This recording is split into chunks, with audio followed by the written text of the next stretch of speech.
Olá pessoal, tudo bem? Aqui quem fala é o professor Supernova. Vamos aí para mais uma videoaula, mas antes de mais nada vai lá, se inscreve no canal, ativa o sininho para não perder nada, dá aquele like positivo, não custa nada, ajuda bastante aí o canal, tá bom? Principalmente aí nossos colegas aí que precisarem auxiliar nos seus estudos aí, para eles conseguirem ter acesso ao vídeo, para que possam aí auxiliar nos seus estudos, passar aí nos concursos também. Então ajuda bastante e não custa nada, tá? Então se inscreve no canal, dá aquele like positivo e vem contigo. Pessoal, vamos agora para nona parte da nossa aula de ensino fundamental de 9 anos. Orientações para a inclusão da criança de 6 anos de idade. Então, mais uma vez, vou repetir aqui, pessoal. Em 2007, foi implantado aí o ensino fundamental de 9 anos com a inclusão das crianças de 6 anos, tá? E esse documento ele foi elaborado na época para orientar essa inclusão das crianças de 6 anos, como que ela poderia se dar, tá? Dentro do ensino fundamental de 9 anos. Esse tema, pessoal, ele é desenvolvido e composto por 9 textos. Tá? A gente já trabalhou com o primeiro, com o segundo, e agora a gente está trabalhando com o terceiro. Nós começamos ele na 8ª aula, e agora a gente vai tá dando continuidade nele aqui, bastante longo, acho que vai render até mais alguma aula. Então vamos lá, pessoal, vamos dar continuidade aí, ó. O brincar como um modo de ser e estar no mundo. Então nós temos aqui um subtítulo, que é Infância, Brincadeira, Desenvolvimento e Aprendizagem.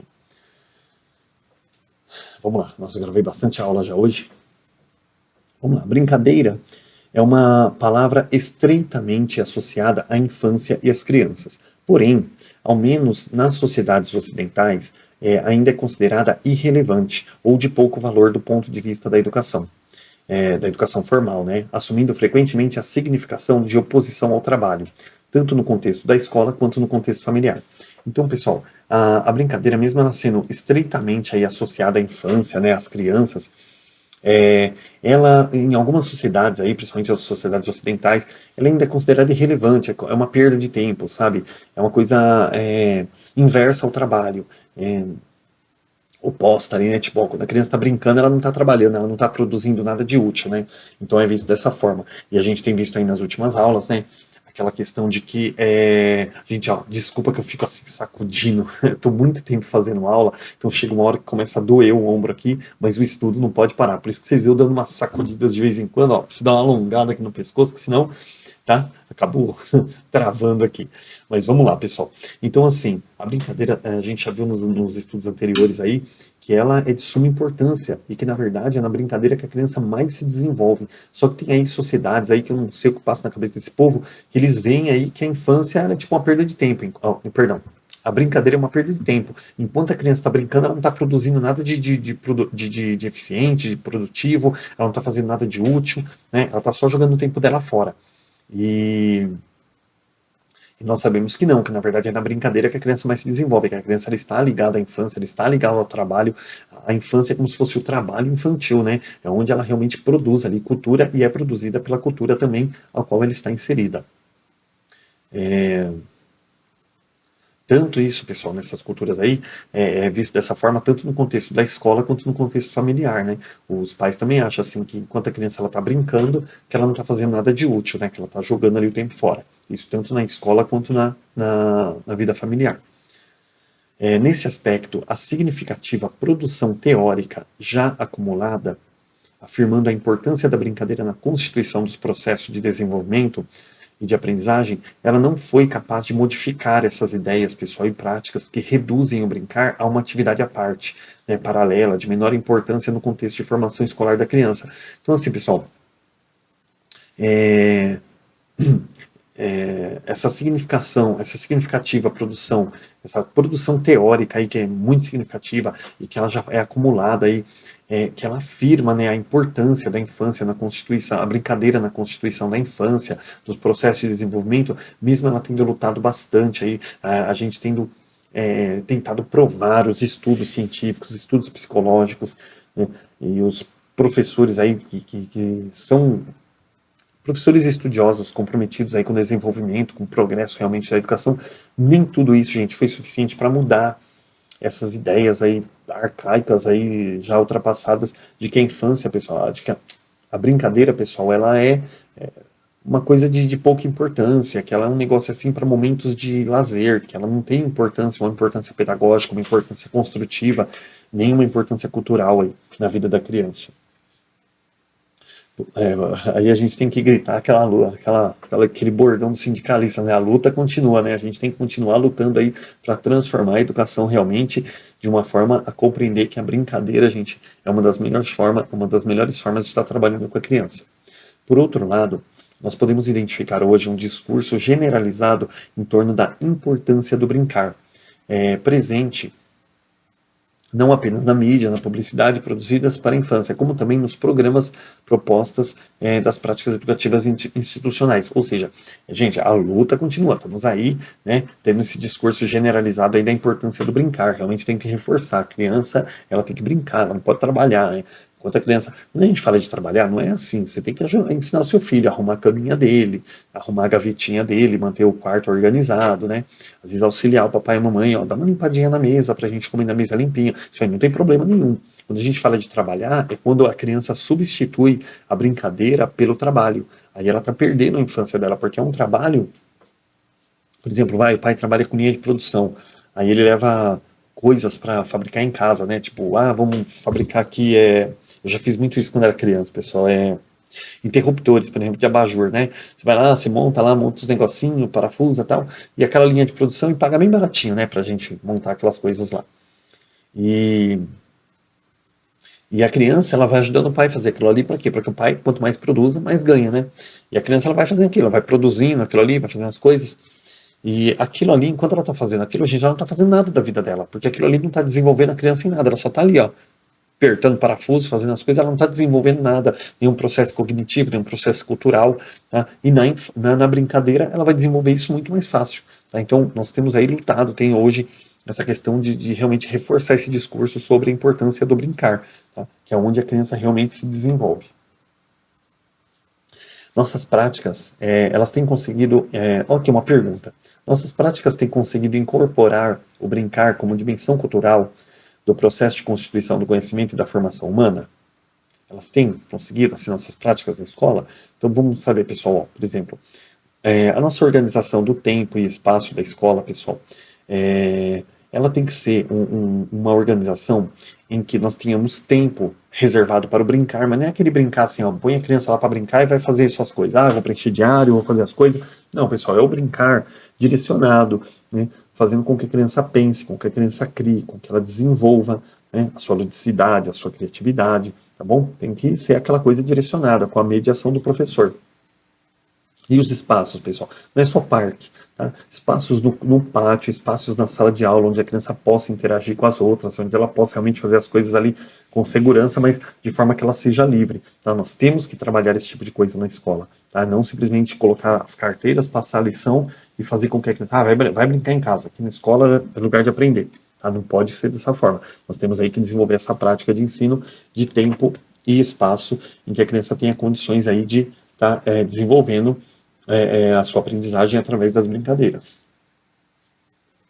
A brincadeira, ela está entre as atividades frequentemente avaliadas por nós como um tempo perdido, uma vez que não se vincula ao mundo produtivo e não gera resultados, tá? Gente, tem muito professor que pensa dessa forma. Muitos pais que pensam dessa forma e muitas pessoas na sociedade que pensam dessa forma, tá? Não vou ficar esticando aqui porque isso aqui a gente já falou aí na última aula, e senão fica muito repetitivo, mas assim, ela está sempre frequentemente avaliada como tempo perdido, tá? Enquanto ela está, eu já até comentei isso na outra aula, uma vez que ela está trabalhando, ela está brincando, ela não está produzindo nada, e é exatamente o contrário, tá? Gera muito mais resultado a criança brincando ali, se desenvolvendo sua capacidade cognitiva e criativa, do que se ela estiver trabalhando, ajudando o pai em algum servicinho ali, que ela só vai ficar ali fazendo uma coisa robótica, tá bom? Que não se confunde com a robótica que é aplicada hoje na escola, tá? Robótica aplicada hoje nos cursos das escolas é uma robótica focada realmente para a área científica. Quando fala robótica, é aquela coisa meio de robô, assim, ó, você pega a pecinha, põe um negocinho ali dentro, fecha, parafusa e põe na caixa. Isso aí que é o robotizado que eu estou dizendo. Gente, essa concepção é ela que provoca a diminuição dos espaços e tempos de brincar, à medida que avançam as séries e os anos iniciais do ensino fundamental. Seu lugar e seu tempo eles vão se restringindo à hora do recreio, assumindo contornos cada vez mais definidos e restritos em termos de horários, espaços e disciplina. Tá? Aquele famoso, não pode correr, não pode pular, não pode jogar bola, não pode fazer isso. Então, conforme A criança vai avançando para o ensino fundamental, vai diminuindo essa questão das brincadeiras. Isso aí vai se resumindo na hora do recreio, ou uns 15 minutos no parque por semana. E isso não pode acontecer, gente. Principalmente nessa questão das crianças de 6 anos.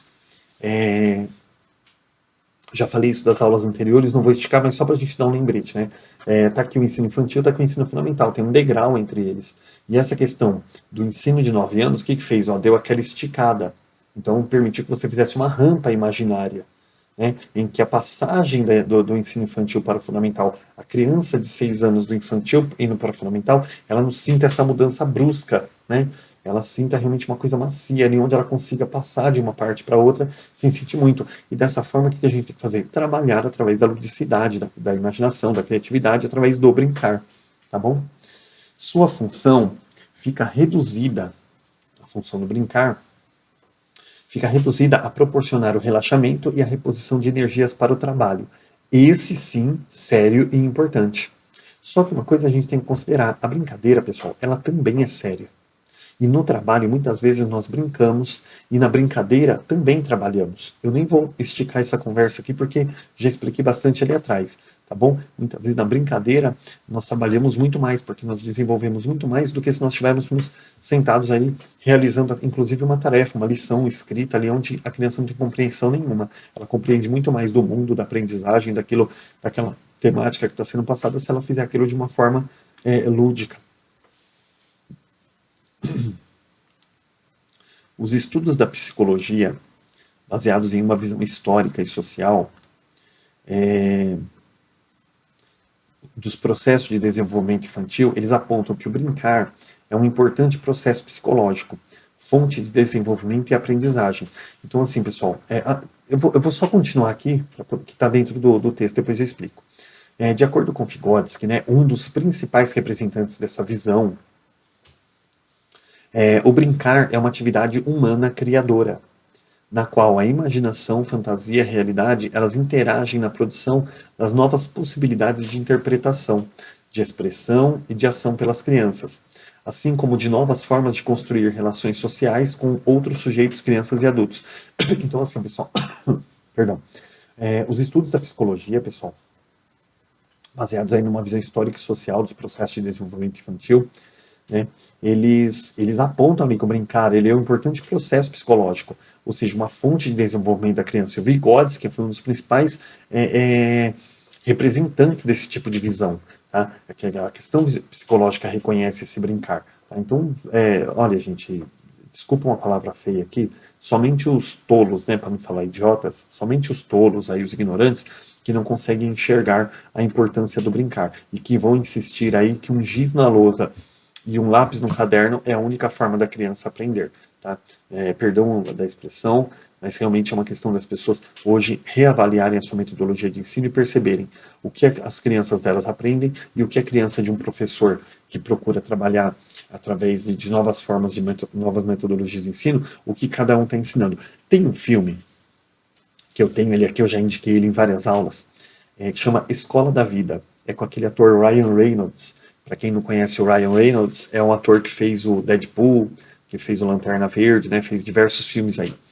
E esse ator, nesse filme, ele é um professor novato. Tem um professor lá que ele é considerado professor do ano por 44 anos seguidos, né? E ele tá bem velho, ele acaba falecendo no filme.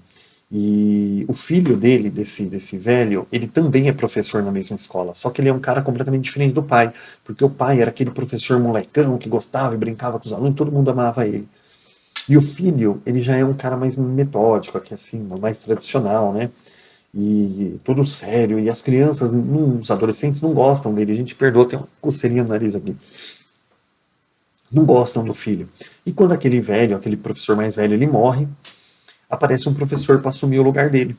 E esse professor é jovem, usa tênis, aquela coisa, bem molecão, assim. E a molecada adora ele, né? As meninas, os rapazes ali, todo mundo gosta dele. E o filho daquele professor se sente enciumado, porque, primeiro, porque aquele rapaz todo desajustado assumiu o lugar que era do pai dele.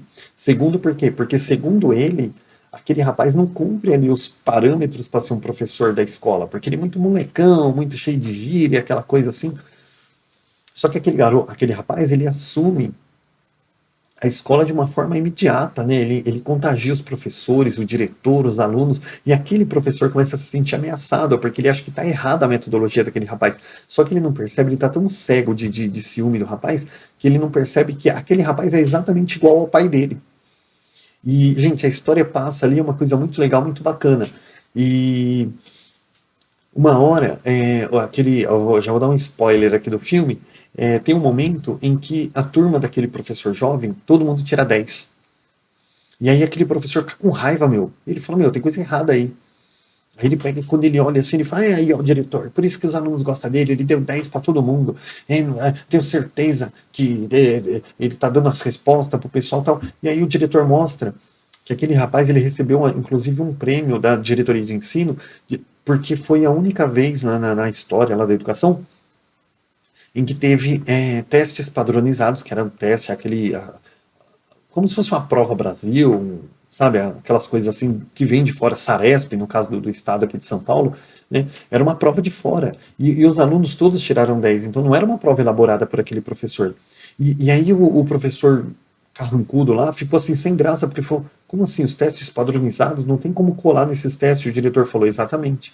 Ou seja, a metodologia daquele rapaz fazia com que os alunos aprendessem mais.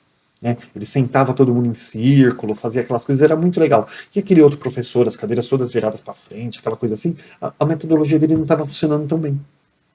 E claro, né, pessoal, eu vou falar mais um spoiler aqui, ele teve que rever os conceitos dele. E quando ele começou a rever os conceitos dele e trabalhar da forma daquele professor e deixou o ciúme dele de lado, gente, a aula dele começou a fluir muito melhor. Então é um exercício que todos nós devemos fazer, principalmente aqueles professores mais tradicionais, ali que falam, só assim, trabalhei assim minha vida inteira, eu não vou mudar. Então, gente, ó, você vai ser um fracassado. Se você assistir, por exemplo, quem assistiu o Titanic aí, aquele comandante do navio, né, que tinha 30 anos de comandante, ia encerrar a carreira dele na viagem do Titanic, e no filme, pelo menos foi assim, não sei se aconteceu na vida real, que no filme o dono do navio lá queria que acendesse todas as caldeiras pro navio chegar ali com 2 dias de antecedência, e aí o homem ficou meio assim, tal, falou, você vai encerrar sua carreira com chave de ouro, né, tal.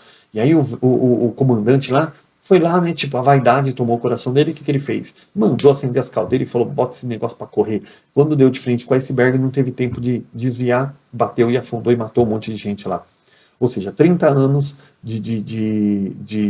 inclusive um dos pesquisadores no começo do filme fala, né, 30 anos que não serviram para nada. Por quê? Porque o cara no último instante ele jogou tudo fora. Né? Ele tinha experiência, ele sabia que não podia estar forçando o navio na primeira viagem e tal. O que ele fez? Não, deixou a vaidade tomar. Nossa, vou fechar minha carreira com chave de ouro. O navio chegando 2 dias antes no lugar.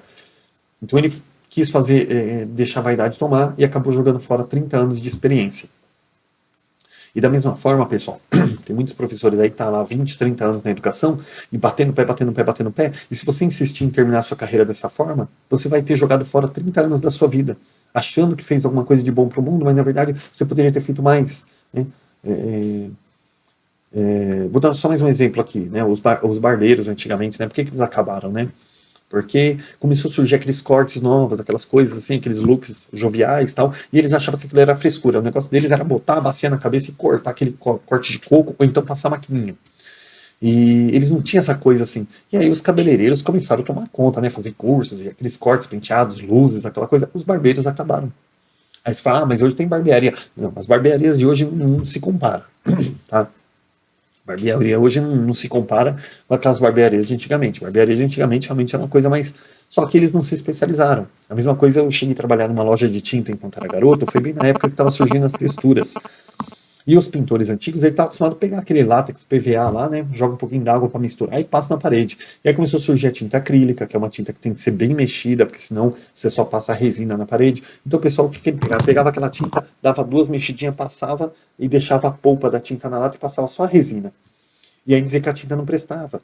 E eles não se especializaram, gente. Então, assim, começaram a chegar aí os novos pintores aí e dominar aqueles homens que tinham 30 anos de pintura. Por quê? Textura, eles não quiseram aprender a passar. A textura dominou aí, gente, mais de 10, 15 anos aí né, a moda das casas. E os pintores mais velhos eles foram perdendo serviço, até deixar de trabalhar, porque não quiseram se especializar.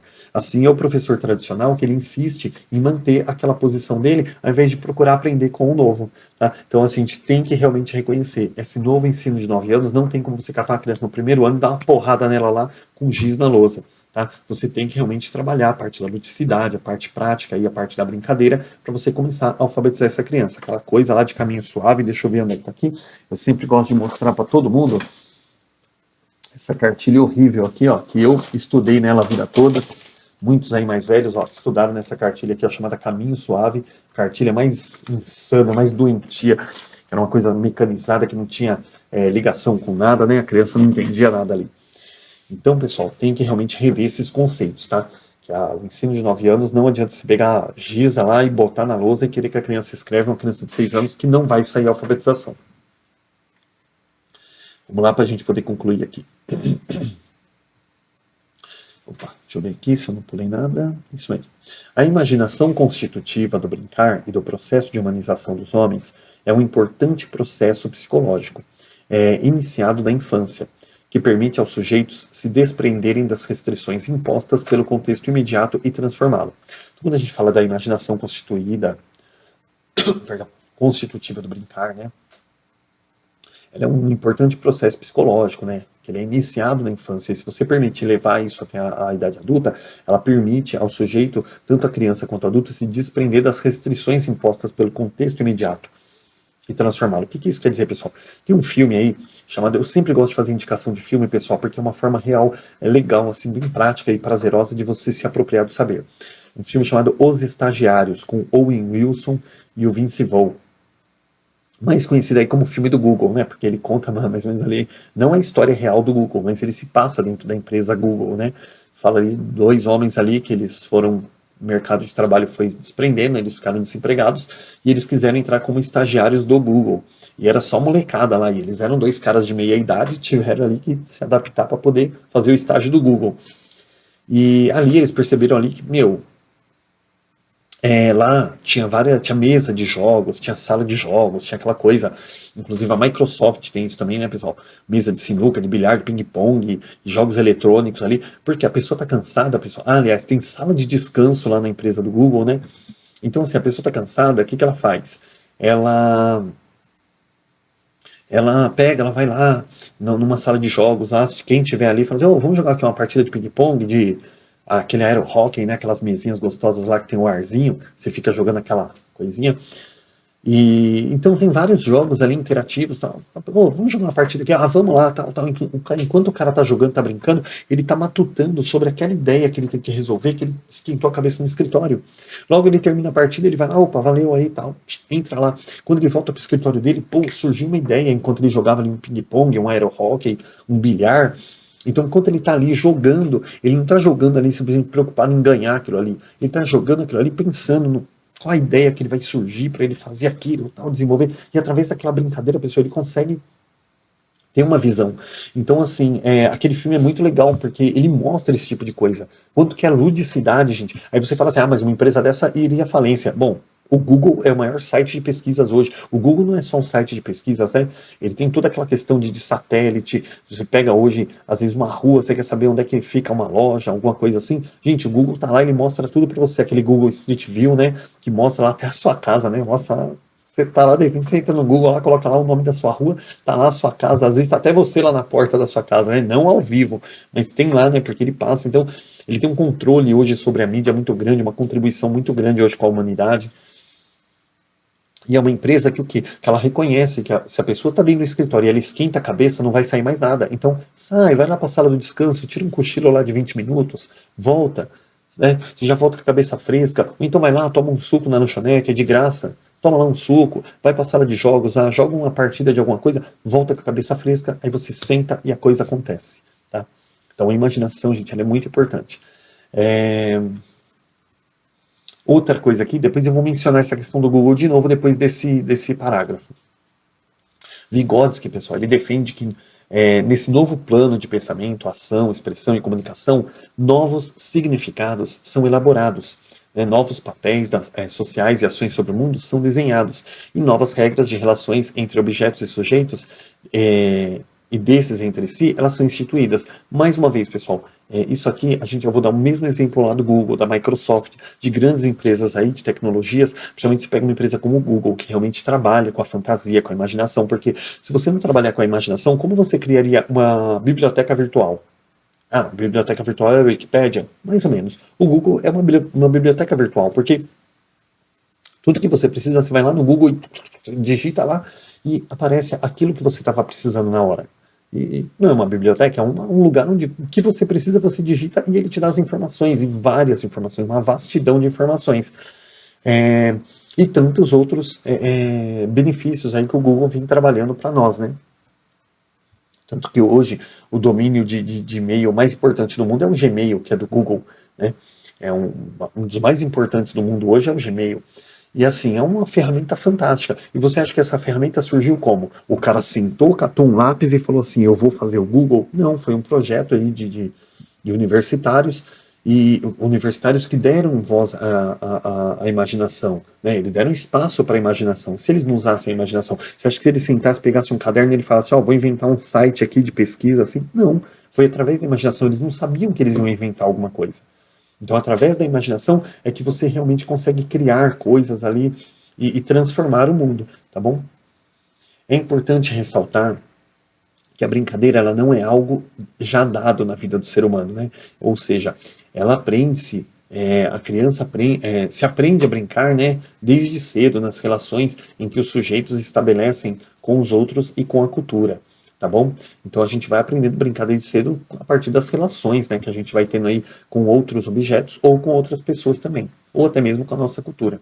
O brincar envolve múltiplas aprendizagens, né? Por exemplo, um primeiro aspecto que podemos apontar aí é que o brincar não apenas requer muitas aprendizagens, né? Ou seja, ele também depende ali da interação. Para finalizar essa aulinha aqui, pessoal, estamos aqui com 26 minutos. Oh, que legal, 27 minutos. Vai finalizar ela no tempo certinho. Vygotsky afirma que na brincadeira a criança comporta, além do comportamento habitual da sua idade, além do seu comportamento diário no brinquedo, é como se ela fosse maior do que ela é na realidade.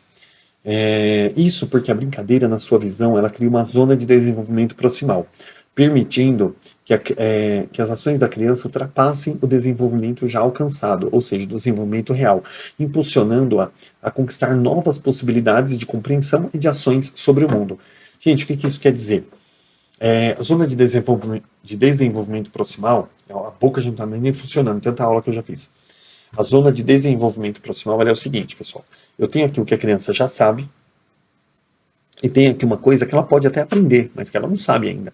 A zona de desenvolvimento proximal é esse espaço que tem entre o que ela sabe e o que ela pode aprender.